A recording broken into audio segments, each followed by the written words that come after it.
Hola, muy buenas tardes a todos y todas. Mi nombre es Cintia Alcocer. En nombre de la comunidad EXPRO les doy la más cordial bienvenida a nuestra cuarta fase de nuestra segunda cruzada por la prevención del suicidio, Conecta con la Vida, que el día de hoy estamos dando inicio y estará culminando el día 30 de septiembre. Además, es importante mencionar que en este mes, el día 10 de septiembre, es justamente el Día Mundial de la Prevención por el Suicidio, y pues también con ese motivo y a lo largo de esta cuarta fase estaremos presentando diferentes eventos, ¿verdad? Con la finalidad de generar conciencia y también brindar herramientas que nos permitan, ahora sí que ayudar, ¿verdad? A las personas que están a nuestro alrededor, que pudieran estar pasando pues por alguna lucha interna, ¿verdad? En cuestión al suicidio. A lo largo de este mes llevaremos hasta sus pantallas lo que son 2 foros, 2 talleres, 2 conferencias y también 2 programas de más salud mental para todos. Y ya saben que estos temas pues siempre son dirigidos por ponentes de calidad, que es lo que nos representa a la Universidad EXPRO. En un momento más estaremos en nuestra primera conferencia, que estará acompañándonos el doctor Mario Alberto Carrillo Vicente, llamada Consumo de sustancias y su relación con el suicidio, que estará muy interesante. Pero antes de eso, a mí me gustaría presentar a las 2 personas que me están acompañando en esta tarde, que es el doctor Miguel Nandayapa Ramos. Muy buenas tardes. Y a nuestra coordinadora general de la dirección académica, la licenciada Verónica Galdames, que el día de hoy nos honra. Ay, perdón. Buenas tardes. Que el día de hoy nos honra con su presencia y pues nos están acompañando a inaugurar justamente esta cuarta fase de nuestra segunda cruzada por la prevención del suicidio. Doctor, licenciada, buenas tardes, bienvenidos, muchas gracias por estar aquí con nosotros. ¿Qué tal, cómo están? Pues muy contentos, nos gusta pues darle seguimiento a este proyecto. Como siempre lo trato de decir, lo más importante es la misión del proyecto. Más allá de tu servidor, de las personas que puedan estar al frente, finalmente, como lo pensamos nosotros, es que si logramos ayudar, aunque sea una persona, a que busque ayuda si lo necesita, a que se acerque a algún material que le pueda generar conocimiento de su salud mental, pues para nosotros vale la pena, ¿no? Hacer la diferencia, al menos una persona en estos temas, pues hace que valga toda la pena. Entonces, muy felices de acompañar y de inaugurar esta cuarta etapa. Muchísimas gracias, doctor, por sus palabras. Y pues bueno, ahora me gustaría que nos hicieran el honor, ¿verdad?, de cortar el listón. Vamos a dar ahora sí que inicio pues a esta cuarta fase. Estamos muy emocionados y muy contentos por ya hacer el corte, ¿verdad? Pues bueno, entonces a la cuenta de 3. Ok, 1, 2 y 3. Muy bien, muchísimas gracias, doctor. Gracias por invitarnos. Gracias, licenciada, por acompañarnos el día de hoy. Y pues bueno, una vez inaugurada esta cuarta fase de nuestra segunda cruzada, los invito a quedarse con nosotros para la conferencia que viene a continuación y les presentamos también un resumen de todo lo que ha sido nuestra cruzada en sus primeras 3 fases.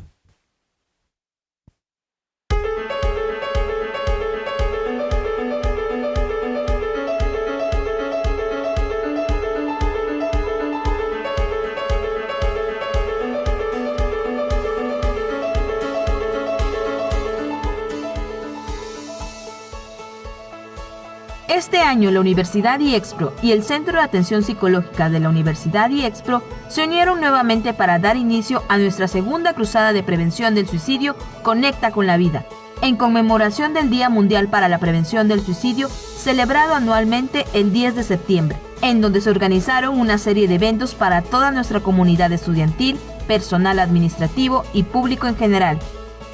La primera fase dio inicio el 1 de junio, la cual se inauguró con gran entusiasmo. Miembros de la universidad se unieron en este gran evento con la presencia del doctor Miguel Nandayapa Ramos, director general, y el arquitecto Juan Ángel Becerra Díaz Plaza, director de servicios escolares. Posteriormente se llevó a cabo una conferencia titulada Depresión en el ambiente laboral, dirigido por el maestro Gregorio de Jesús Camacho Morales. Además, durante este mes, el Centro de Atención Psicológica de la Universidad EXPRO tuvo la oportunidad de visitar escuelas de nivel medio superior, fomentando la resiliencia en los jóvenes. La segunda fase inició en el mes de julio. De igual forma, el Centro de Atención Psicológica de la Universidad IEXPRO visitó diversas empresas del sector privado, con el propósito de promover la inteligencia emocional, identificando cada una de nuestras emociones, aprendiendo a manejarlas y ayudando a la detección de posibles conductas suicidas. La tercera fase inició en el mes de agosto, con la presentación de 4 programas especiales de más salud mental para todos, comenzando el 7 de agosto con el tema de inteligencia emocional y desarrollo personal, dirigido por la maestra Janet Sánchez Navarro. El segundo programa se llevó a cabo el 14 de agosto, con el tema salud mental e inclusión, presentado por el psicólogo José Alexis Cruz López. Nuestro tercer programa se realizó el 22 de agosto, con el tema suicidio, métodos de intervención y factores de riesgo, explicado por el doctor Javier Alejandro Luna Mancilla. Y finalmente el cuarto programa se llevó a cabo el 28 de agosto, con el tema el desgaste emocional de los cuidadores, dirigido por la maestra Araceli Denise Díaz Pedrosa. El punto culminante de esta fase llegó el 27 de agosto, con una emocionante carrera de 5 kilómetros. Tras cruzar la línea final, cada corredor fue recompensado con una medalla, un símbolo tangible de su compromiso con la vida y con los demás, seguido de una premiación en diversas categorías. Pero las sorpresas no terminaron ahí, ya que hubieron rifas y premios que elevaron aún más el ánimo de todos, finalizando con la presentación de un número musical de nuestra tuna universitaria IEXPRO, que llenó el ambiente de alegría. La cuarta fase se llevará a cabo en el mes de septiembre, donde nos esperan conferencias, talleres, foros y programas especiales de más salud mental para todos. Cada evento, cada programa, cada paso que damos contribuye a crear una sociedad más consciente y empática. No pierdas la oportunidad de ser parte de esta última fase y de unir nuestras voces en apoyo a la prevención del suicidio. Universidad IEXPRO, juntos podemos marcar la diferencia.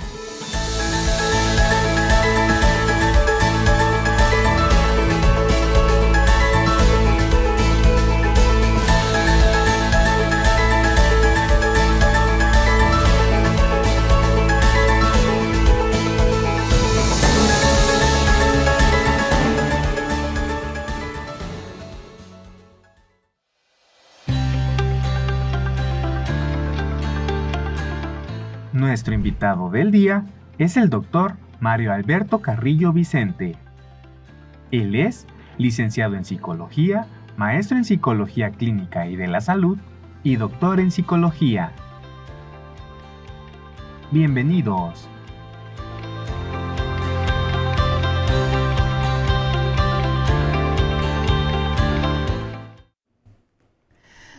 Hola, muy buenas tardes. Gracias por continuar aquí con nosotros en el inicio de nuestra cuarta fase de la segunda cruzada de prevención por el suicidio Conecta con la Vida. Muchísimas gracias y pues bueno, siguiendo con las actividades, ¿verdad?, de esta cuarta fase, vamos a tener el día de hoy una conferencia y esta tarde estoy a cargo de moderar el primer evento, ¿verdad?, denominado Consumo de Sustancias y su relación con el suicidio, a cargo del doctor Mario Alberto Carrillo Vicente. Le doy la más cordial bienvenida, doctor. Muchísimas gracias por acompañarnos. ¿Qué tal, doctor? ¿Cómo está el día de hoy?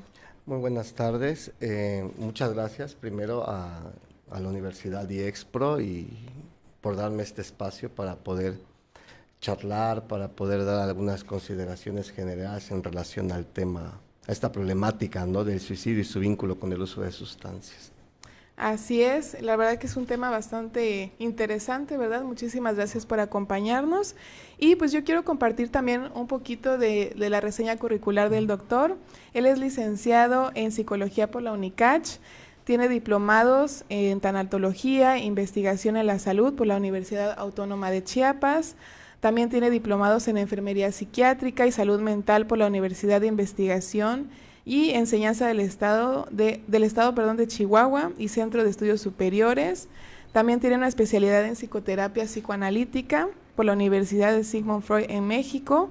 Tiene una maestría en Psicología Clínica y de la Salud por el Instituto Euroamericano Miguel de Cervantes y tiene un doctorado en Psicología por la UNICACH.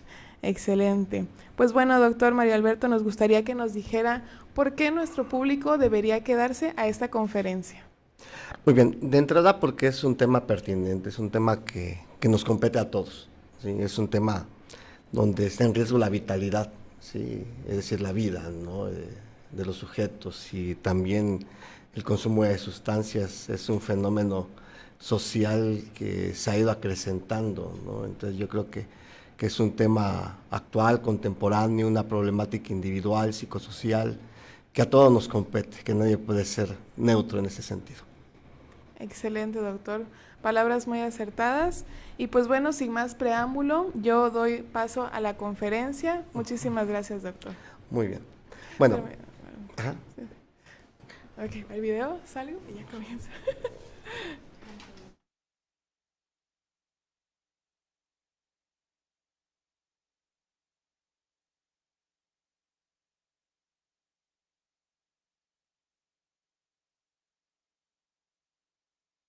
Muy bien. Como orden del día, en esta charla tomaremos diversas consideraciones en relación, primero, al suicidio. Consideraciones etimológicas, consideraciones filosóficas, consideraciones también históricas, sociológicas y psicoanalíticas del suicidio como acto. Así también la vinculación con las adicciones, entendiendo a la adicción como un montaje pulsional y como un costo creciente de la dependencia química. Y finalmente, trataremos la relación entre el suicidio y la adicción desde diferentes posicionamientos y finalmente las conclusiones de esta charla. Iniciamos entonces.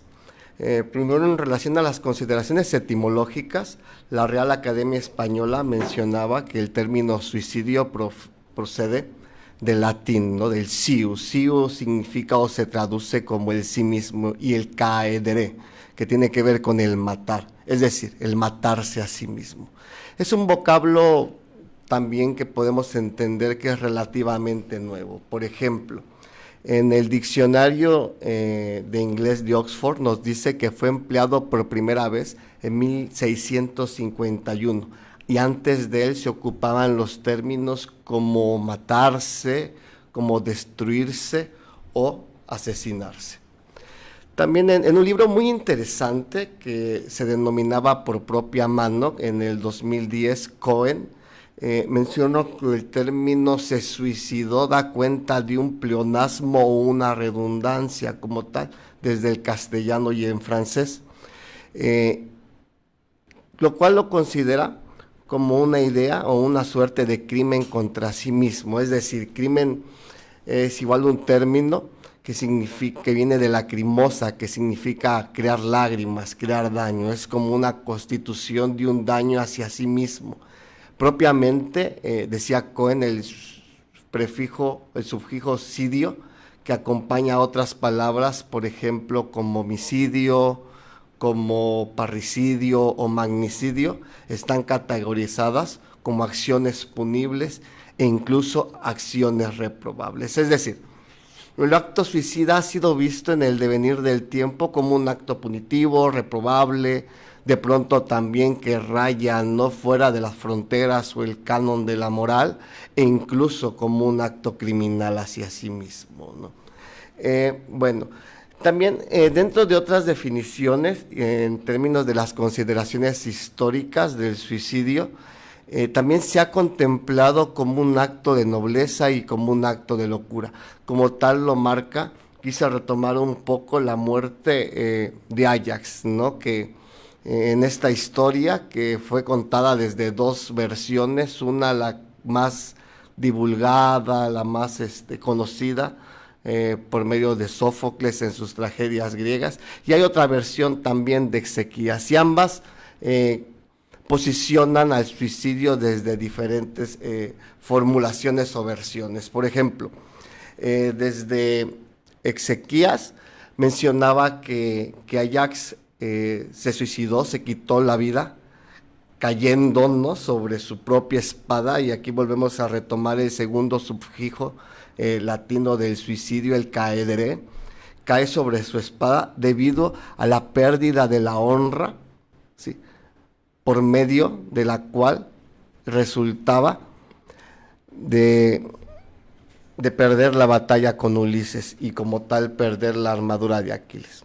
Entonces es un suicidio por deshonra. Sófocles lo manejaba como un suicidio gestado por la locura, en tanto Ajax había perdido la razón por la propia pérdida de la armadura tan anhelada y de la imagen narcisista también perdida del ganador, ¿no?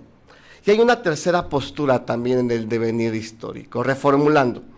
El suicidio se puede ver como un acto de locura, como un acto de nobleza, pero también podemos entenderlo como un acto somático. Para esto tomaremos en cuenta una obra denominada Anatomía de la Melancolía. En ella, Robert Burton, él en 1621 explicaba que la melancolía en ese tiempo era considerada como la pandemia de la época y que de ella resultaba el acto suicida. Como tal, se apoya en la teoría de los humores, que señala que la melancolía y por lo tanto su resultado de suicidio se debía comprender como una suerte de desajuste con base anatómica y fisiológica en el sujeto, donde el sujeto se contemplaba no como un agente propio del suicidio, sino más bien como una víctima somática, una víctima de los químicos corporales, ¿no? Es decir, aquí empezamos a entrar a la lógica psiquiátrica que entiende que el suicidio se genera a partir de una enfermedad orgánica. Dentro de las consideraciones filosóficas, por ejemplo, Kant mencionaba en su obra Fundamentación de la Metafísica de las Costumbres, entendía el suicidio como una forma de transgresión y de atropello a los demás. En tanto, al matarse, iba en contra del deber de vivir y también, al quitarse la vida, dejaba a un lado sus obligaciones a las que debía enfrentar frente a sus coetáneos, a su familia. Entonces esa es otra consideración, ¿no? Tomar al suicidio como transgresión. Hay otros autores, por ejemplo, como Arthur Schopenhauer, que manejaba al suicidio como un derecho indiscutible. De hecho, él decía que no hay nada sobre la faz de la tierra que sea un derecho tan indiscutible, que tendría que ser tan incuestionable como la decisión sobre la propia persona y sobre la propia vida. También argumentaba algo muy interesante dentro de su obra sobre el dolor del mundo, el suicidio y la voluntad del vivir. Decía él que el suicida no se arrebataba la vida por no tener voluntad de seguir viviendo. Más bien, él lo que no quería era continuar con el dolor, es decir, no una especie de desplazamiento. ¿Por qué se mata el suicida? ¿Se mata porque no quiere vivir o se mata como una forma de supresión al dolor? Entonces lo que quiere matar es al dolor, no al soma, no a la vitalidad, ¿no? Entonces aquí hay una hipótesis ya de fondo, ¿no? El suicidio relacionado y vinculado con el dolor, pero no el dolor somático, el dolor intrapsíquico. También una obra a modo de ensayo, como El mito de Sísifo de Albert Camus, considera que el suicidio es el problema filosófico medular, es decir, aquello de lo cual se debe de encargar la filosofía, ¿no? Él mencionaba de entrada su posicionamiento de Camus, era que el suicidio no debía buscarse sus causas dentro de la sociedad, ¿no? Es más que esta labor o esta tarea era infecunda, no iba a rendir resultados. Y él mencionaba en términos textuales que el gusano se encuentra en el corazón del hombre y que tendríamos que ir en búsqueda de ello. Es decir, Camus mencionaba entonces, repensando este parafraseo, que el suicidio está relacionado con alteraciones intrapsíquicas. Entonces vamos a seguir recorriendo por algunas consideraciones, entre ellas consideraciones sociológicas como de Morselli. Él era un profesor italiano que en 1879, él era maestro, era catedrático de medicina psicológica. Entonces él denunciaba que el suicidio siempre había sido abordado como un acto individual, como un acto moral, y que tendríamos que entenderlo y estudiarlo desde otros frentes, es decir, como un fenómeno social combinado con fuerzas raciales. Para ello se le dio seguimiento a su idea en la gran obra del suicidio como estudio sociológico por Durkheim, donde de entrada me gustaría parafrasearlo un poco. Decía Durkheim: es dudoso, sin embargo, que la naturaleza de la conciencia no tenga algún misterio. Es decir, Durkheim estaba proponiendo, sí, tenía la propuesta, encubierta de que en el suicidio hay actos inconscientes. Y no nada más se quedó ahí, sino también taxonomizó, clasificó el suicidio en diferentes tipologías, como el suicidio egoísta, el suicidio altruista y el suicidio anónimo. Bueno, otras consideraciones ya de corte psicoanalítico, por ejemplo, en 1912, en el Tótem y Tabú freudiano, mencionaba que los impulsos suicidas de las estructuras neuróticas resulta ser por regla general una suerte de autocastigos por deseos de muerte dirigido a otros. Es decir, desde la teoría de defensa podríamos entender al suicidio como una vuelta a sí mismo, es decir, el enojo, el deseo de muerte que iba dirigido a otros individuos termina siendo postrado sobre el propio sujeto que contiene el enojo, ¿no? Es decir, desde otras disciplinas psicológicas como la teoría gestal podríamos entenderla como un acto de naturaleza retroflexiva. En Duelo y Melancolía, de igual manera, en 1917, la gran frase freudiana, donde él mencionaba que la sombra del objeto cayó sobre el yo. Esto quiere decir, ¿no?, que hay una satisfacción sádica, superyoica, en el hostigamiento que realiza al objeto, que como sombra cae sobre el propio individuo, ¿no? Que más adelante vamos a ver precisamente este acto de abstinencia como un proceso también de duelo, un proceso también de sombra que cae como el sujeto, en tanto que la rehabilitación del adicto en algún momento puede causar un viraje hacia el suicidio, ya estando en proceso de rehabilitación, ya estando abstemio. También, ya entrando al tema como tal y liberándonos de estas primeras consideraciones etimológicas, sociológicas, psicoanalíticas, vamos a entrar a la charla. Adicciones y su relación con el suicidio. De entrada, el propio rótulo de esta charla ya denuncia que existe dicha relación, pero habría que entender qué tipo de relaciones, es decir, ¿las adicciones generan las tendencias suicidas? ¿O podríamos entenderlos desde otras lógicas, pues no tan convencionales y un poco subversivas? Vamos a tomar diversas posturas que traté de enlistar. Primera postura: que la adicción vista como una enfermedad aumenta el riesgo de la conducta suicida, incluso al suicidio consumado. Es decir, las adicciones potencializan la probabilidad de gestar un acto suicida, un intento suicida. Otra postura es entender que el consumo de sustancias crea un costeo subjetivo en la economía pulsional del sujeto que al tiempo provocará una descarga pulsional que se vuelve contra sí mismo. Para esto tomaremos una teoría que es poco consensuada, que creó un sujeto llamado Vernon E. Johnson. Él hizo un modelo de rehabilitación que actualmente en Estados Unidos y en algunos centros de tratamiento siguen en boga aún. Y la tercera postura será entender a la toxicomanía, es decir, al consumo de sustancias como una regulación paradójica, es decir, la postura de una homeostasis tóxica que cuando el sujeto entra en rehabilitación o en abstinencia se pierde y puede convocar un pasaje al acto. Esas serán las tres posturas que vamos a tratar esta tarde. Vamos a empezar con la primera postura.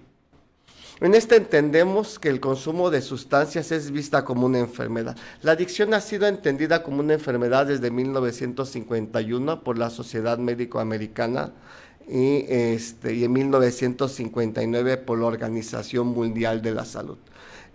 Para ello, se ha llegado a encontrar ciertas asociaciones, tal como lo enuncia el estudio Consumo y Suicidio que se hizo en el 2003 por René Ocampo y algunos colaboradores. En este mencionaba en términos de las cifras que la OMS reportó allá en el 2006 que 16 de cada 100,000 habitantes habían presentado conducta suicida y que específicamente en México 4 de cada 100,000 habitantes habían presentado también una conducta suicida.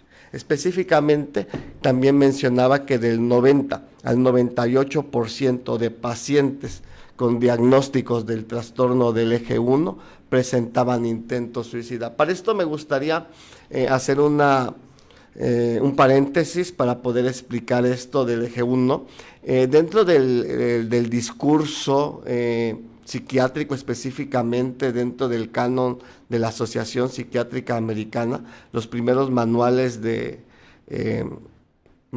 estadísticos de trastornos mentales, como el de la versión 4, especificaba que para la constitución de un diagnóstico se ocupaba una lógica de diagnóstico multiaxial, es decir, donde hay 5 ejes para la constitución del mismo, donde en el eje 1 se rotulaban todos los trastornos mentales y problemas que requieren atención clínica, con excepción de trastornos de personalidad y retraso mental. En el eje 2 irían trastornos de la personalidad y retraso mental. En el eje 3 irían enfermedades médicas relacionadas con los 2 ejes anteriores. En el eje 4, problemas psicosociales y ambientales. Y en el eje 5, una evaluación de la actividad global del individuo, que es una escala de funcionalidad que va del 0 al 100. Para ello mencionaba en los trastornos del eje 1, que son todos a excepción de los de personalidad y el retraso mental, del 90 al 98% presentaban conducta suicida. O sea, es una cifra considerable, es una cifra que causa ruido. De igual manera, en los trastornos del eje 2, hay un 46% también de intentos suicida, específicamente en los trastornos del clúster B y del clúster C. Para ello, específicamente hablamos de los trastornos antisocial de personalidad, del trastorno límite de personalidad y del trastorno obsesivo compulsivo de la personalidad. Y que estos en un 46% habían presentado un intento suicida. Entrando a lo que nos atañe, del 19 al 45% de sujetos con trastorno por uso de sustancias o por dependencia de sustancias, que era el discurso oficial en el DSM-4, habían presentado conducta suicida, que iba desde un espectro, desde la ideación suicida, el intento suicida o la consumación suicida. También entonces estamos frente a un número que también causa ruido, que también es preocupante, que también hace pertinente abordar, ¿sí?, estas problemáticas. Bueno, desde aquí podemos tener 2 explicaciones o nos dotaban de 2 explicaciones de la relación y del vínculo entre el suicidio y el trastorno por consumo de sustancias. El primero, desde la teoría de la desinhibición, es decir, entendemos a la droga como un agente, como un dispositivo que va a atentar contra los diques de la represión o de la inhibición pulsional, es decir, en otras palabras, la sustancia, el objeto droga, de alguna manera va a abrir, ¿no?, las puertas de la represión para darle salida a las pulsiones, a las emociones del sujeto. En términos de la Vulgata, libera lo reprimido, libera el deseo, libera el amor, libera el enojo, libera la depresión. Es decir, por ejemplo, un sujeto bajo los efectos embriagadores de la sustancia, del químico, pues puede cortejar, puede darle paso al deseo, puede darle paso al amor y volverse cariñoso, pero también puede darle paso al enojo y volverse violento y volverse heteroagresivo, y le puede dar paso a la depresión y dentro de ella también a una culpa sádica, ¿no?, que puede salirnos desbocada, y en ese desboque, estando consumiendo, puede presentarle en embriaguez una conducta patológica que lo acerque a la posibilidad del acto suicida, ¿no? Entonces esa es la teoría de la desinhibición. Otra teoría sería la teoría neurofisiológica, que dentro de ella podríamos comprender que la sustancia a priori, a partir de sus atribuciones psicofarmacológicas, va a provocar alteraciones somáticas específicamente. Todas las drogas tienen una cualidad, de hecho, en términos de su conceptualización, entendemos que una droga es toda sustancia exógena, es decir, que está fuera de nuestro cuerpo, que es de naturaleza psicoactiva, es decir, que altera el funcionamiento habitual de un cerebro. Entendemos que el cerebro no es una masa que de alguna manera se entiende como el sustrato biológico del comportamiento, de la percepción, del talante y de la manera de reaccionar, ¿no? a lo real, a la realidad, vaya. Entonces, al consumir drogas de manera perjudicial y de manera continuada, el sujeto se va a provocar una disfunción cerebral y estructural, ¿sí? Que va a resultar en una suerte de sintomatología neuropsicológica, como es deterioro en el juicio práctico, como es la habilidad en el talante, entiéndase la habilidad como inestabilidad, el talante como la emoción y el estado de ánimo, de una conducta marcadamente impulsiva. Quiere decir que el sujeto, en la medida que consume, va causando alteraciones, ¿no? de su lóbulo prefrontal, ¿no? Porque si dijera un buen amigo, ¿no? El doctor Coppola, un psiquiatra que estuvo aquí en Chiapas hace algunos años, él mencionaba que si podríamos localizar somáticamente en el sistema nervioso al superior, lo localizaríamos en el lóbulo frontal, y los sujetos que consumen sustancias de pronto tienen alteraciones precisamente en esta área, en esta masa cerebral, ¿no? Entonces son estas dos teorías, ¿no?, que pudieran explicar esta primera consideración de que la adicción finalmente, y el consumo continuado y la adicción como enfermedad, va a convocar en algún punto, a partir de la teoría de la desinhibición y la propia teoría orgánica cerebral, un acercamiento, ¿no?, a la posibilidad de gestar la conducta suicida. Esa sería la primera consideración. Pasaremos a la siguiente, que rompe un poco con el canon, pero no del todo, que es entender que la adicción genera un coste subjetivo que provocará al paso del tiempo una descarga pulsional que puede volverse contra sí mismo. Vamos a ir explicando esto. De entrada, pensemos, decía Vernon D. Johnson, en el costo creciente de la dependencia. Decía Johnson: vamos arbitrariamente a situar a un sujeto en una línea donde vamos a dividir todas las emociones humanas en tres grandes localizaciones: eutimia, disforia y euforia. Entendiendo eutimia como el estar bien, ¿no? Disforia como el dolor, y euforia como un tránsito a sentimientos de agrado, a sentimientos de gozo. Un individuo, pensemos, ¿por qué consume drogas? ¿Para qué consume drogas? ¿Qué encuentra en la droga? Quisiera yo citar, ¿no?, algunos autores, específicamente dos. El primero que citaré, convocando a mi memoria, es a un neurólogo que en los años 30 era médico en jefe de un hospital que se llamaba Charles B. Towns en Nueva York, que se llamaba William Duncan Silworth. Él decía en una carta que dedicó para algunas instituciones de rehabilitación, mencionaba: los hombres y las mujeres beben especialmente porque les gusta el efecto psíquico que les causa la sustancia, y tal efecto llega a ser tan pronunciado que va a llegar el momento que no puedan distinguir entre lo verdadero y lo falso, y que piensen que su vida consumiendo es normal. Y ahora quisiera no hacer uso de mi memoria y ocupar un poco un interesante libro que actualmente acabo de terminar de leer, de Héctor López, un psicoanalista argentino, que se llama Las adicciones tóxicas. Él citaba a Sándor Radó, que en el año de 1930, en su obra Psicoanálisis y Farmacotimia, decía lo siguiente: en esta situación, como si viniera del cielo, acontece el milagro del efecto farmacogénico placentero. Un movimiento mágico de la mano introduce una sustancia mágica, y aquí que el dolor y el sufrimiento son exorcizados. La sensación de miseria desaparece y el cuerpo es bañado por olas de placer. Es como si el padecimiento y la pequeñez del yo hubieran sido una pesadilla. Ahora parece que el yo, después de todo, es el gigante omnipotente que siempre creyó ser. Es decir, en términos de Radoy, en términos de Silgor, es más, podemos tomar hasta a Freud nuevamente, ¿no?, en el malestar de las culturas, cuando lo atribuía dentro del término quitapenas, ¿no?, como un gran distractor también.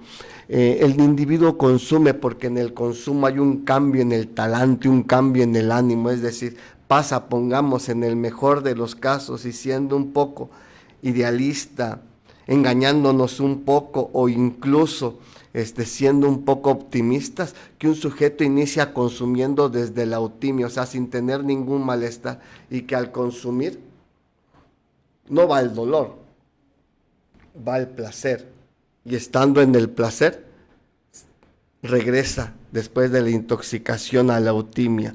Es decir, decía Vernon A. Johnson, el primer movimiento, la fase prodroma, entendamos prodromo como la constitución sintomática de la futura enfermedad, el sujeto siente una suerte de luna de miel, una suerte de placer y de bienestar relacionada con el efecto psíquico que produce el fármaco, que produce la droga, que produce el alcohol.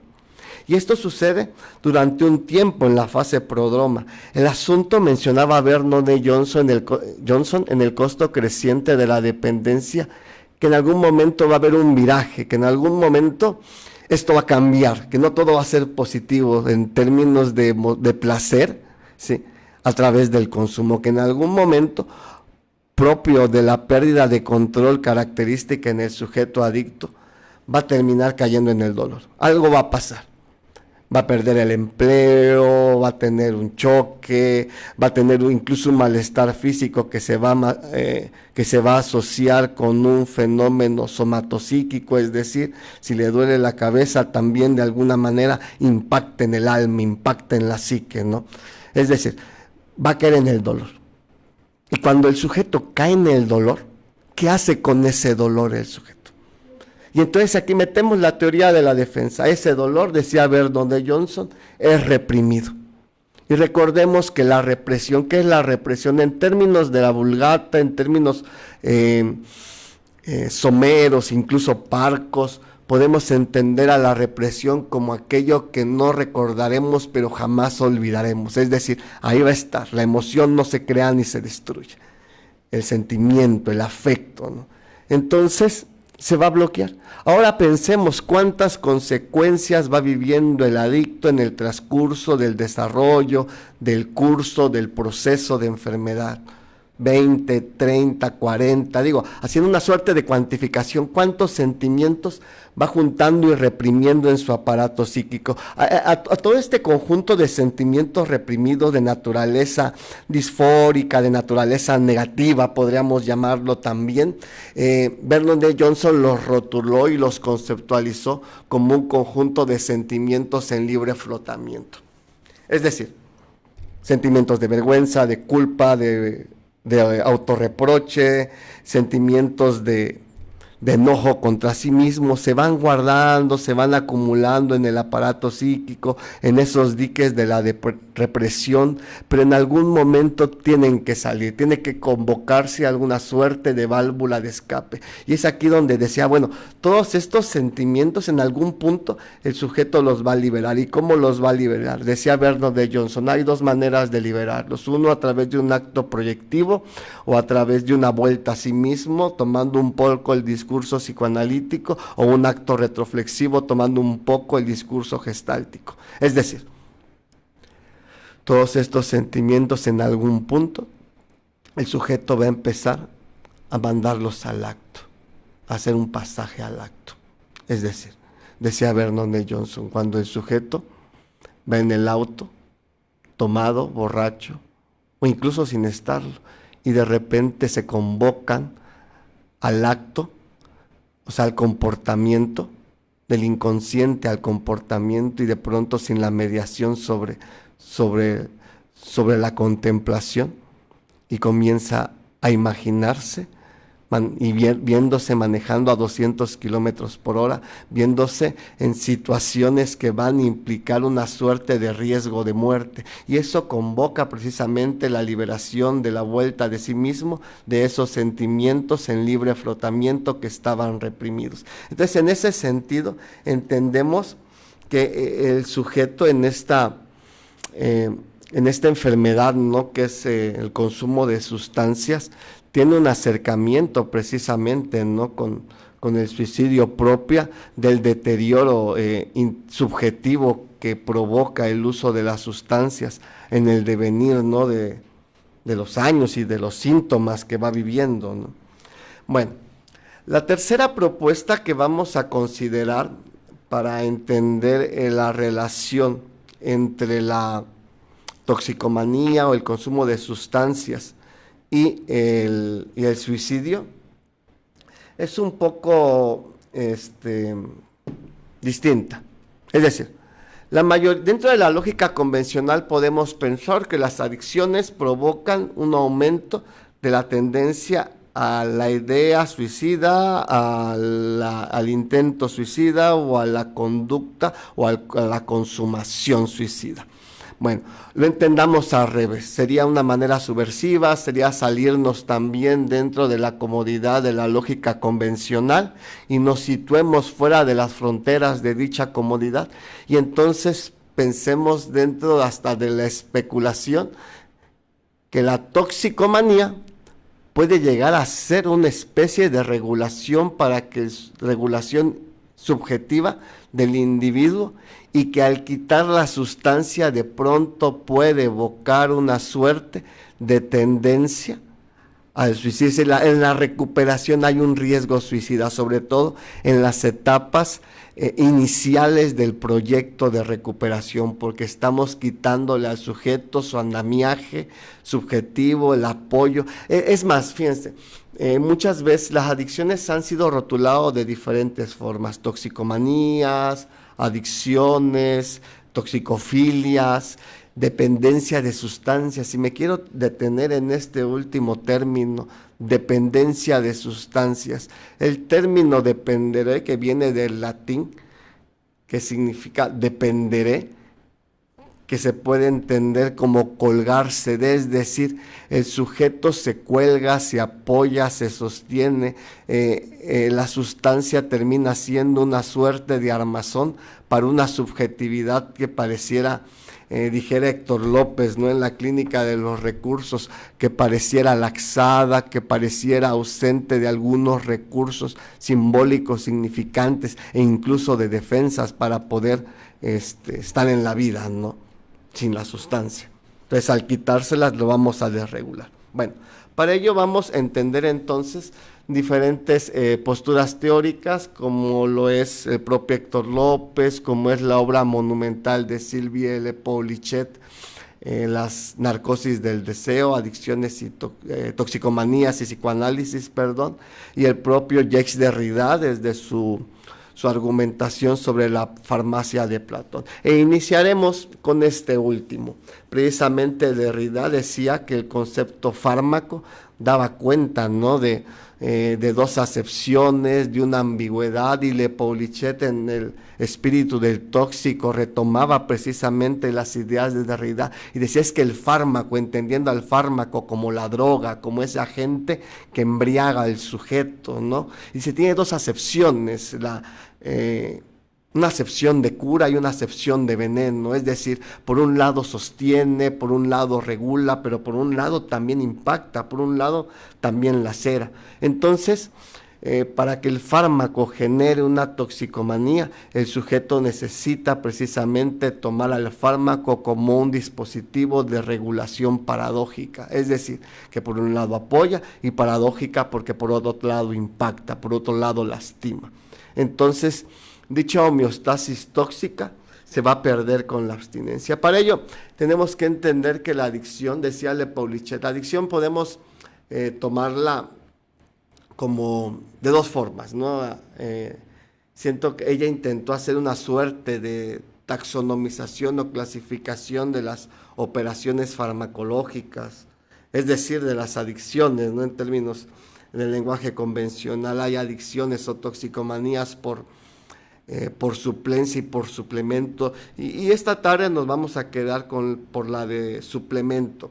El propio término suplemento dentro del discurso convencional pues da cuenta, ¿no?, de un objeto externo, ¿no?, que digo, hay algunos polvitos, ¿no?, algunos suplementos alimenticios que tienen como la intención de revitalizar o vitalizar a un sujeto que tiene un déficit en dicha vitalización, que va a refortalecer algunas áreas, ¿no? Entonces, en ese sentido, la toxicomanía o las adicciones por suplemento le entendemos como una prótesis, como algo que va no solo a sostener, sino a complementar a un sujeto, que va a sostener su imagen. Decía en este sentido Silvia L. Paulichet, voy a citarla: este suplemento intenta proveer a la discordancia entre la imagen ideal y una imagen real, un ajuste a la imagen narcisista. Es decir, que la toxicomanía por suplemento genera un fortalecimiento a la imagen del sujeto, a la imagen fálica, a la imagen exitosa. Es un brillo fálico como tal. Entonces, en este sentido, comprendemos que el individuo por qué consume sustancias, y rompe, le digo, con la lógica convencional, porque la mayoría de personas piensa, ¿por qué consume un drogadicto? ¿Por qué consume un alcohólico? Y piensan, es que se quiere matar. No, quiere regular, él se está regulando, se está salvando a través del uso del químico, que pareciera mucho, recuerdo ahora, ¿no?, a Philippe Julien, que mencionaba precisamente que las toxicomanías eran un suplemento o una especie de parche para que no apareciera un brote psicótico. Y aquí podemos entender también a la toxicomanía como un parche para que no aparezca el suicidio o el pasaje al acto. Entonces, ¿qué ocurre cuando invitamos al sujeto a la abstinencia, cuando los invitamos a que se recuperen? Y aquí retomo un poco a un escritor, a un poeta, a Julio Cortázar, ¿no?, cuando en Me caigo y me levanto decía, es que la recaída es el retorno a la estabilidad y la recuperación, ¿sí?, ese retorno al barro de la culpa, decía, ese retorno a la inestabilidad. Y en esa inestabilidad, imaginemos, decía Le Paulichet, y Villalba lo asemejaba, la inestabilidad de la abstinencia del adicto como el síndrome del miembro fantasma. Voy a explicar un poco qué es esto. Cuando una persona le es amputada a una parte del cuerpo y esa parte del cuerpo que ya no está, el brazo, la pierna, y eso que ya no está duele, eso que ya no está se acalambra, eso que ya no está pica, da comezón, eso que ya no está da ardor, y uno dice, bueno, pero si ya no está. Y precisamente Le Paulichet decía, es que el adicto vive un síndrome del miembro fantasma también, en tanto tiene el dolor de la falta, tiene el dolor de la abstinencia, le quitan el armazón, le quitan, ¿sí?, o se quitan, ¿no?, en caso también, ¿no?, del posicionamiento de la rehabilitación como un acto voluntario, le quitan el montaje pulsional, eso que lo construye, eso que le prestó un cuerpo, una función psíquica, porque finalmente en la rehabilitación pues se tiene que entender estas consideraciones. Pero a lo que vamos, el sujeto en la abstinencia se desequilibra, y frente a este desequilibrio va a convocar una suerte de angustia que puede parecerse una angustia que puede acercarlo a la posibilidad de un pasaje al acto, es decir, ¿sí?, en términos del duelo y la melancolía, vive un duelo, vive una melancolía, donde la sombra del objeto perdido, que es la droga, va a impactar directamente sobre el yo, va a atentar sobre él como una suerte de atentado del inconsciente. Bueno, entonces, para ir finalizando, consideremos estos tres elementos que pusimos sobre la mesa. Hay relación entre las adicciones, el consumo de sustancias incluso, y el suicidio. Queda claro que sí, desde muchas consideraciones, desde la teoría de la inhibición, ¿sí?, es decir, la posibilidad de que el sujeto pueda atentar sobre su propia vida dentro de este periodo de embriaguez que va a abrir las puertas o los diques de la represión de manera abrupta y violenta, dando paso a algunos afectos que estaban reprimidos. También puede tener una relación desde la lógica somática o neurofisiológica, donde consideramos que la sustancia a priori, dentro de sus cualidades psicofarmacológicas, va a alterar la función y la estructura del sistema nervioso central, volviendo al sujeto impulsivo, inestable en su estado de ánimo, es decir, labil en su talante, y todo esto va a convocar nuevamente la posibilidad del acercamiento al acto suicida. O también visto desde la lógica de Vernon y Johnson, ¿no? Desde el costo creciente de la dependencia, que a medida que el sujeto va generando el proceso de defensa de la enfermedad, va creando todos estos sentimientos en libre frotamiento que en algún momento van a hacer una vuelta a sí mismo contra el yo y que lo va a acercar a un acto punitivo, a un acto autolítico. Y finalmente, desde la lógica de la toxicomanía, desde la lógica de Le Paulichet, podemos entender que la rehabilitación de pronto puede ser también una especie de acercamiento a la posibilidad de un atentado, ¿sí?, del inconsciente, de una vuelta a sí mismo, de una angustia que lo acerque a este acto que pareciera, ¿no?, dentro del horror, pero también dentro de la solución a la angustia propia de la pulsión de muerte que nos lleva a la tranquilidad de lo inorgánico, ¿sí? Y juntando todas estas lógicas, podemos entender que el sujeto adicto está en riesgo durante la embriaguez, fuera de la embriaguez e incluso en el proceso de recuperación está en riesgo de suicidio. Por eso es tan importante, es pertinente, es urgente que el sujeto en todo este tránsito del consumo de sustancias, incluso de la recaída y de la rehabilitación, pueda tener un acompañamiento terapéutico. Y no solo terapéutico, porque también la mirada actual es la interdisciplina que evoca que todo reduccionismo tiene que ser rechazado, desde diferentes posicionamientos psiquiátricos, psicoterapéuticos. El sujeto necesita estos acompañamientos, es decir, recordando, por ejemplo, a un investigador también muy interesante en adicciones que se llama Rosenfeld. Él mencionaba que en el proyecto de recuperación el adicto, que era dependiente a una sustancia y que se apoyaba en ella para darle vitalidad a sus funciones psíquicas, va a necesitar otro apoyo, es saltar a otra dependencia, pero una dependencia más sana, que puede ser el grupo de autoayuda, el terapeuta, incluso otro químico, como lo podría ser la propia receta psiquiátrica, el antipsicótico, el eutimizante, ¿no?, el antidepresivo, a cualquier medicamento psicoactivo, ¿no?, que estos profesionales de la salud tienen como dispositivos rehabilitatorios, y así también la palabra, la escucha, el análisis, el acompañamiento, ¿no? Y como te decía, el grupo de 12 pasos, que también llega a ser una suerte, ¿no?, de una transferencia distinta, mencionar a Raquel. Entonces, para ir cerrando, finalmente se ocupa que el adicto tenga precisamente estas contenciones, estos apoyos, para que se imposibilite o al menos disminuya la posibilidad del riesgo de la conducta suicida, del intento suicida y de la ideación suicida. Con eso terminaría. Muchas gracias.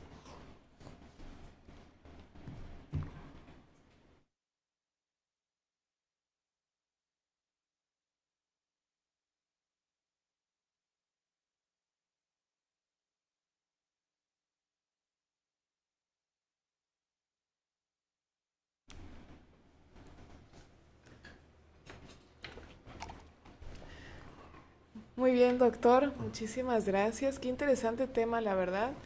Agradecemos bastante lo que acaba de compartir y tenemos algunas preguntas del público. Se las voy a leer. Ok. Esmeralda Ramírez nos dice, ¿cómo puedo controlar la ansiedad que me ocasiona la abstinencia de algún fármaco o una droga? Muy bien. Bueno, vamos a partir desde la lógica orgánica. Todo trastorno por uso de sustancias genera una dependencia, en la mayoría de los casos más bien. Entendemos dependencia como el estado o condición donde el cuerpo necesita la sustancia para mantener en equilibrio sus sistemas. Es decir, que al quitarle la sustancia al sujeto va a presentar una suerte de alteración que se va a ver sintomatizada en ansiedad, en desesperación, en impulsividad, en la habilidad, en la emoción. Entonces, de pronto, en estos estados sí se llega a ocupar estas cuestiones de desintoxicación, incluso la contención química, ¿no? A través de psicofármacos y el acompañamiento también terapéutico, porque todo ello finalmente es necesario para que el sujeto pueda trasladarse a un mejor camino en la recuperación, porque si no puede producir estos virajes. De pronto esos estados de ansiedad, precisamente cuando desbordan al sujeto, pueden caer en esos pasajes al acto, como es el intento suicida. Entonces, precisamente, más allá de controlarlo, entendiendo al control como una pretensión de hacer uso de la voluntad, hay que quitar esa palabra, más bien de buscar controlarlo, buscar apoyo, ¿no? Esa es la idea, ¿no? De esta charla al final, ¿no? Sí, sí, claro. Ok, digamos entonces que dentro de esto, retomando la pregunta, el control no es tanto de uno solo, pues, sino que yo voy y recurro al apoyo, como usted dice, integral, por lo que entiendo. Sí, aguantarse no es la opción, hay que buscar ayuda. En pocas palabras, sí. Así es. Ok, otra pregunta, igual de Esmeralda Ramírez. ¿Cómo evitar la somatización en el suicidio? Ok, bueno, la somatización, fíjense, partiendo un poco, ¿no? Desde algunas teorías analíticas. La somatización regularmente viene desde una operación de defensa que es la desafectación, es decir, que el afecto que debíamos de sentir en el aparato psíquico lo terminamos mandando al cuerpo, ¿no? Entonces, precisamente el acto terapéutico es mandar lo del cuerpo hacia la palabra. El sujeto necesita hablar, necesita discursar, necesita espacios donde depositar, pues, la palabra, como es el acto propio terapéutico, ¿no? El acompañamiento es totalmente necesario, porque dentro de las estructuras clínicas, pensemos, entendiendo las estructuras clínicas como las personalidades, hay personalidades neuróticas, hay personalidades psicóticas, hay personalidades perversas, borderlines, melancólicas y personalidades psicosomáticas, así lo manejan algunas teorías contemporáneas en psicoanálisis. Y las personalidades psicosomáticas pues tienen la tendencia de mandar al cuerpo los afectos, ¿no? Entonces estos sujetos necesitan intervención terapéutica para que eso que se mande al cuerpo se mande a la boca, se mande al recuerdo, es decir, aprender a sufrir desde la palabra y no desde el cuerpo. Excelente. Sí. Es como esta frase de la cura por la palabra, ¿no? La catarsis y todo lo que puede recurrir a poner en un espacio o poner fuera lo que a nosotros pues en ese momento detona, ¿verdad? Claro. En este caso una somatización. Bien, la maestra Zulema Mora nos pregunta, ¿por qué tratar el suicidio y no la depresión, que es uno de los principales componentes? Bueno, el tema era el suicidio, ¿va? Pero parecieran intrincados, sí, de pronto parecieran que son indisolubles. Yo creo que se separan en la medida de que se tiene que hacer una didáctica y se tiene que hacer una suerte, ¿no? De pronto hasta de posicionamiento positivista, ¿no? En términos comtianos que requieren dividir en unidades de análisis, ¿no? Los elementos conceptuales para poder abordarlos y no abordarlos desde la complejidad, aunque hay teorías que lo manejan, ¿no? Como la teoría de lo complejo. Pero yo creo que es propio de la didáctica y del objetivo específico de esta charla, pero es un elemento que está ahí intrincado. Vaya, ¿no? Sí, claro que sí, viene, son dos temas que vienen de la mano, ¿no? Okay. Muchísimas gracias. Otra pregunta dice, ¿cómo acompañar a un paciente adicto que se encuentra en riesgo de suicidio? Ok. Empecemos por las consideraciones éticas y legales también. Si un paciente, y me recuerda muchas cosas. Mi querido y difunto ya, el doctor Cerdeño, Arturo Fernández Cerdeño, él era muy querido porque nos daba clases solo los miércoles, solo llegaba los miércoles a darnos clases. Entonces él alguna vez nos dijo, ¿no? Si un paciente se acerca, ¿no?, a tu consultorio, a tu espacio de terapia, a tu diván, no sé, ¿no?, te dice, me quiero matar. Incluso me voy a matar, no me quiero. Ya ¿no? con la amenaza. Sí. ¿Qué le dices? ¿No? Que la vida es bonita, le empiezas a narrar una suerte de listado de atribuciones positivas que hay en el vivir, le empiezas a hacer un anclaje, ¿qué hace? Lo convences, ¿no? Que sonaría más a una cuestión hasta de contratransferencia ya, ¿no? Bueno, que siempre hay algo en juego, finalmente. Pero, ¿qué le dices? Decía él. Y todos dimos así como nuestra opinión, ¿no? Cada quien desde nuestros recursos, desde nuestras propias habilidades y demás. Y al final él nos dijo, pregunta, ¿qué quieres matar? ¿Sí me explico? Es decir, una buena psicoterapia, decía él, entras con un problema y sales con dos. ¿Sí? En términos de Vacarezza, una psicoanalista, creo que es argentina, en sus reflexiones indispensables, creo que se llamaba, yo no tengo claro, tiene tiempo que lo leí, decía ella, es que hay una cara signo y una cara significante en cada demanda, es decir, en términos un poquito más claros, hay una punta del iceberg y hay todo un contenido abajo, ¿no? Que no es admisible a la conciencia, a la vigilia. Bueno, hay que descubrir los dos, o sea, los dos problemas. En ese sentido, decía él, bueno, hay que primero hacer ese traslade, ¿no? Ese desplazamiento y decir, bueno, ¿qué quieres matar? Es como esto que decía Schopenhauer, ¿no? El sujeto no se quiere matar, quiere suprimir un dolor, suprimir algo que lo socava. Bueno, vamos a entrarle ahí, vamos a dejar a un lado el tema de la muerte y le entremos. Algunas posturas también dicen, no trato de hacer una receta, ¿no? Finalmente no se puede. El individuo necesita formación para hacer eso, ¿no? En la psicoterapia. De repente hablar del suicidio, ¿y cómo te quieres matar? A ver, platícame, ¿cómo le vas a hacer? Y que nos cuente todo. Está liberando, o sea, para el inconsciente, para el aparato psíquico, de pronto, el hablarlo también es una realidad y está desfogando ahí, ¿no? Y en términos éticos y legales, de pronto, si vemos una condición así, uno tiene que hacer su consentimiento informado, su contrato terapéutico inicial, y dentro de ello tener los contactos de familiares o de sujetos a los que uno debe recurrir frente a una emergencia de esta naturaleza, y que el paciente sepa que la confidencialidad, tiene sus fronteras, ¿sí? En algún momento podemos no romperla, sino más bien es necesario, es obligación de pronto, si sabes qué, riesgo de suicidio, de repente medicar, no, sino más bien el profesional de la salud, la interdisciplina también es importante. Debemos tomar todas estas consideraciones. Claro, es muy importante esto, doctor, porque como usted dice, a lo mejor, tanto de manera ética y legal, tomar las recomendaciones, ¿no? Tener números de emergencia, porque no sabemos qué paciente puede llegar y decirte esto, ¿no? Me quiero matar.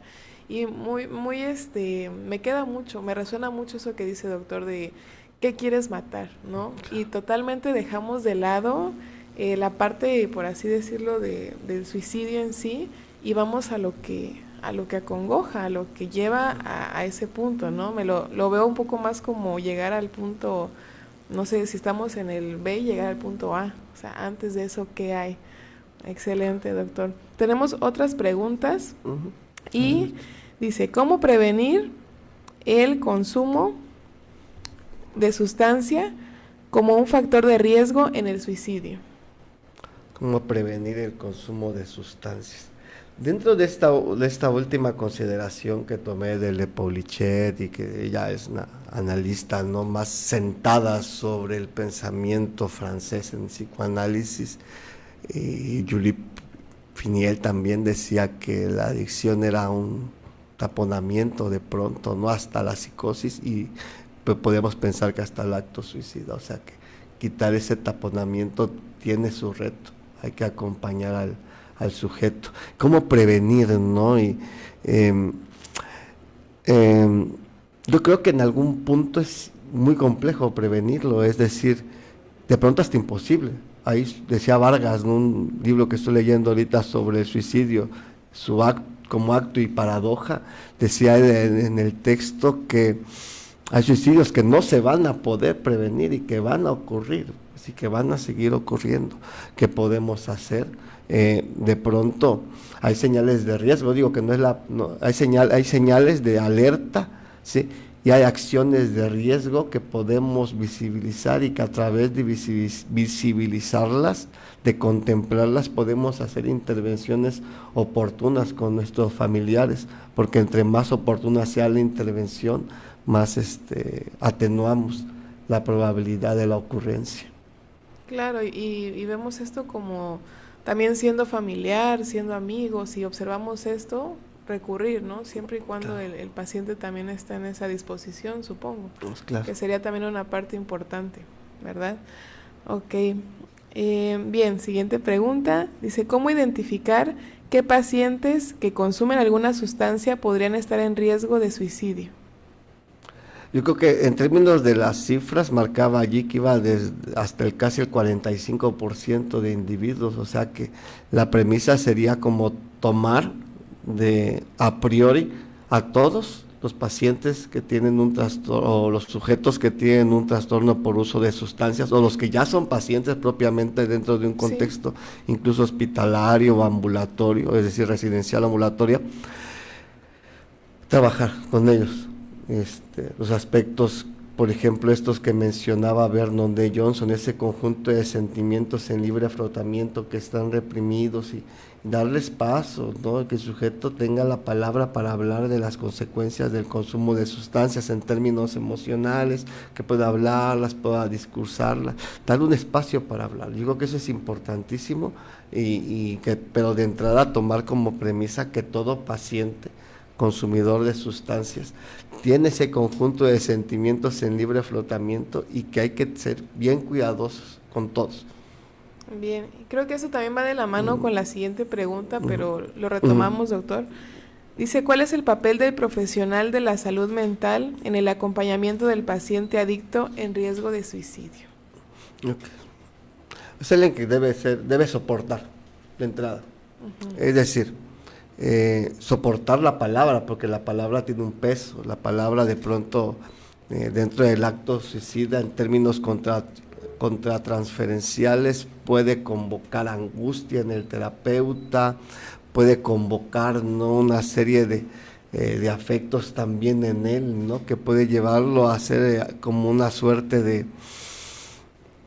alteraciones también en su posición como terapeuta, ¿no? Y querer cuidar al otro, querer rescatar al otro, sí, ¿no? Y a veces esto termina siendo paradójico, porque puede hasta aumentar la tendencia, ¿no?, si uno se sale de su posición.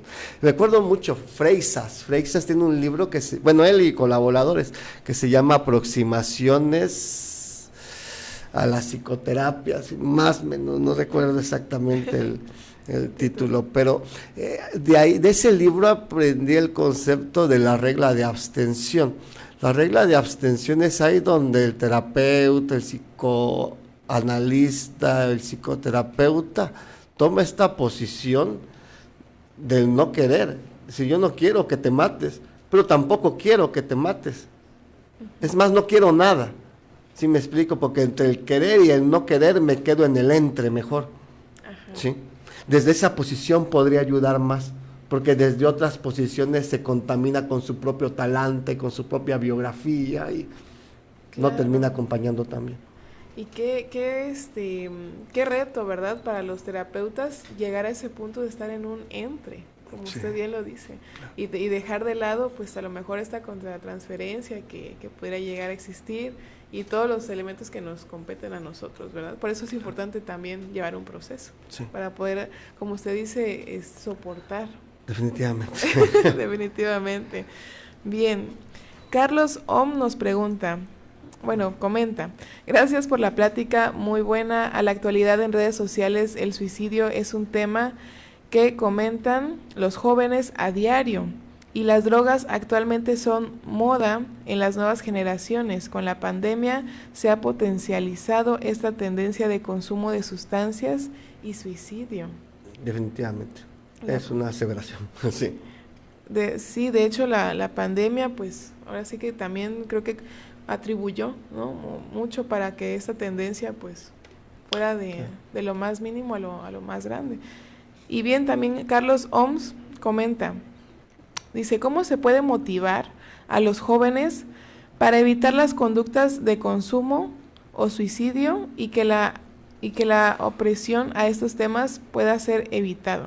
Y que la presión a estos temas pueda ser evitada. Muy bien. Bueno, la prevención, hay mecanismos de prevención de adicciones, ¿no? Desde prevenciones primarias, secundarias y terciarias o universales, selectivas y dirigidas, donde en algunas de ellas, por ejemplo en la prevención universal, se da atención a todos los individuos, tengan o no factor de riesgo, entendiendo como factor de riesgo como aquellos elementos internos o externos que pueden convocar a la posibilidad del desarrollo del consumo de sustancias. A la selectiva, cuando ya se hace una suerte de tamizaje, es decir, un filtro, donde se identifican personas con factores de riesgo. Bueno, se trabaja sobre esos factores de riesgo. Hay diversos factores de riesgo, ¿no? Como desde sujetos con ansiedad social, con falta de asertividad, con este rótulo tan en boga, con intolerancia a la frustración, o con, dijera Luis Grach, con horror a la discontinuidad, ¿no? En fin, y se trabaja sobre esos sujetos y sobre esas, ni siquiera tenemos que hablar de drogas, vamos a hablar de otras cosas. Es como esto que decía Cerdeño, no vamos a hablar del suicidio de pronto, vamos a hablar de lo que hay detrás de ellos, ¿no? Así porque es. de pronto, recuerdo ahorita al doctor Mejorada, de allá de la Universidad Veracruzana, él es director del instituto, creo que se llama Jorge Larrea, de adicciones. Él decía, bueno, es que entre la prevención y la provocación hay una línea muy delgada, ¿no? De pronto mira, esta es la cocaína, esta es la marihuana, este es el fentanilo, este es el cristal, y se consume así, se pone entre al foco, y estamos convocando el anhelo. Dice, no, lo que vamos a hacer es hablar de otras cosas, hablar de asertividad, hablar de emociones, hablar de historias, hablar de conflicto, de vínculos, demás, ¿no? Entonces, y ya en el último tipo de prevención, en la dirigida, ya son personas que consumen, ya de pronto nos vamos a tratamiento, y para ello también hay algunas evaluaciones que se pueden hacer, ¿no? Como pienso en el ASIS, que posiciona al sujeto en diferentes mecanismos de rehabilitación, que va desde un consejo breve hasta un tratamiento residencial, pasando por ahí como también en la terapia, en la consulta externa, en la psicoterapia. Sí, qué interesante, doctor. Esa parte, como usted dice, hay una delgada línea entre prevenir y convocar, ¿no? Sí. Porque, no sé, bueno, personalmente, ¿verdad?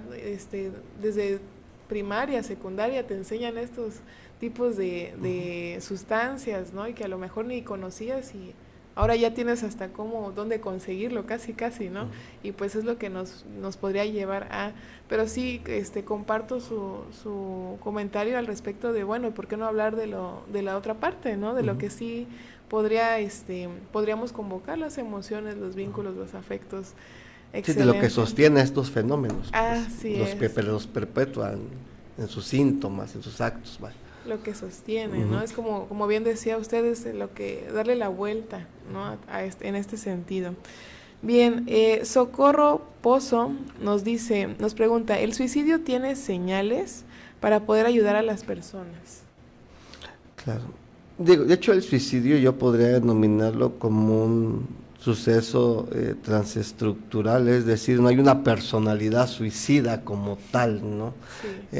Así como no hay tampoco la personalidad adictiva que algunos le han propuesto, como Gray Niken, No, también es un fenómeno transestructural, es decir, una personalidad neurótica puede ser suicida, como mencionaba allí en el Tótem y Tabú Freud, también una personalidad psicótica, una personalidad perversa, una personalidad border, y cada una tiene su particularidad, ¿no? Sí. Pero definitivamente es el viraje, si todos podemos unir el viraje en el comportamiento, ¿no? Es decir, va a haber cambios, y esos cambios en el talante, en el vínculo, hay que verlos, pero también hay depresiones enmascaradas que de pronto complejizan más también, ¿no? Que ya sería como para otro tema. Sí, claro que sí. Bien, y una última pregunta. ¿Podría decirse, doctor, que el consumo de sustancias, como comentaba en la conferencia, podría ser también un llamado a querer aferrarse o a colgarse, pero de la vida? A colgarse de la vida. Bueno, por ejemplo, Felipe Naspartek hablaba que su tesis es que la adicción es una renuncia al falo, es decir, una renuncia a los brillos fálicos, al éxito, a la adultez, no a la labor, no se quieren acercar a eso, ¿no? Pero también el consumo de sustancias se le puede ver como un acto regulatorio, como manejaba Le Paulicher, ¿no? Es decir, es una manera de estar en la vida también, ¿no? Porque no encuentran otra forma, es un recurso que los va a matar. ¿Sí me explico? Eso es lo paradójico de todo esto, ¿no? Que en algún momento hay un cruce entre pulsión de vida y pulsión de muerte, se juntan y dice, bueno, es como el sujeto que de pronto para sentirse vivo ocupa irse a la montaña, poner en riesgo su vida, pues, ¿no?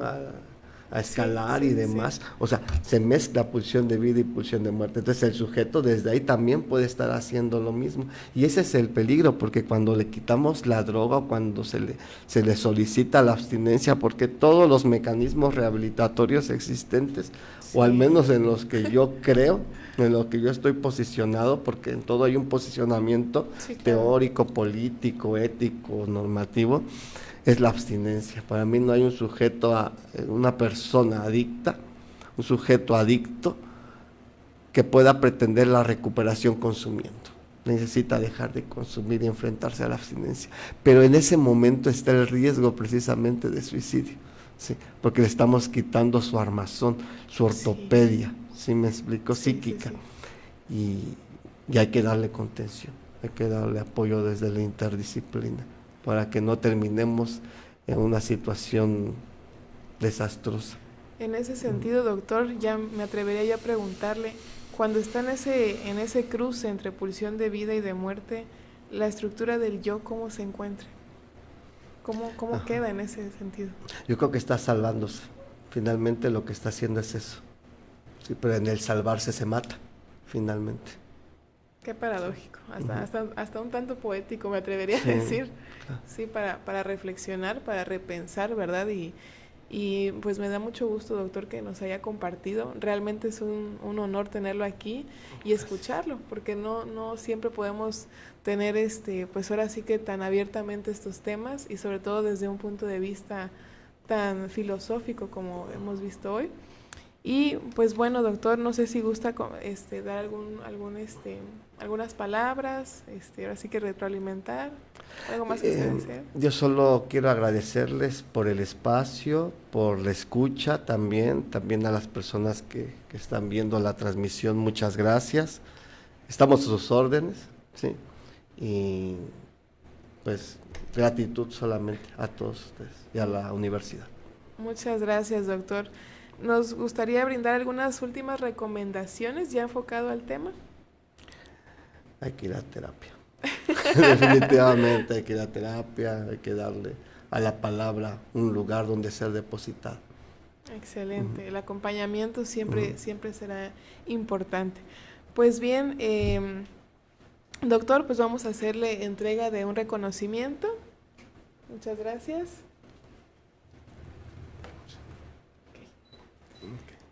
Universidad IEXPRO otorga el presente diploma al doctor Mario Alberto Carrillo Vicente por su valiosa participación como ponente en la conferencia Consumo de sustancias y su relación con el suicidio, dentro del marco de la Segunda Cruzada de Prevención del Suicidio, Conecta con la Vida, realizado en las instalaciones de la Universidad IEXPRO en Tuxtla Gutiérrez, Chiapas, el día 1 de septiembre del 2023. Muchas gracias, doctor. Le hago Qué entrega. amable.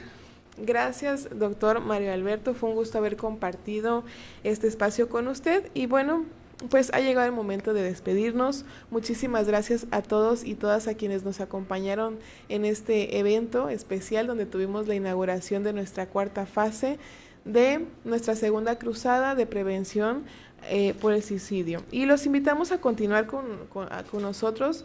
También los invitamos a los siguientes programas y los siguientes eventos que vamos a tener para que estén pendientes en nuestras redes sociales. Y el día 6 de septiembre continuamos con una segunda conferencia que se llama ¿Qué hacer si tengo un familiar con ideación suicida? Nos va a estar acompañando la doctora Marely Bravo Muñoz, así que estén muy pendientes de nuestras redes sociales, ya que ahí les haremos llegar la información. Muchísimas gracias, doctor. Buenas Muchísimas tardes. gracias a todos y nos vemos. Feliz tarde. Gracias.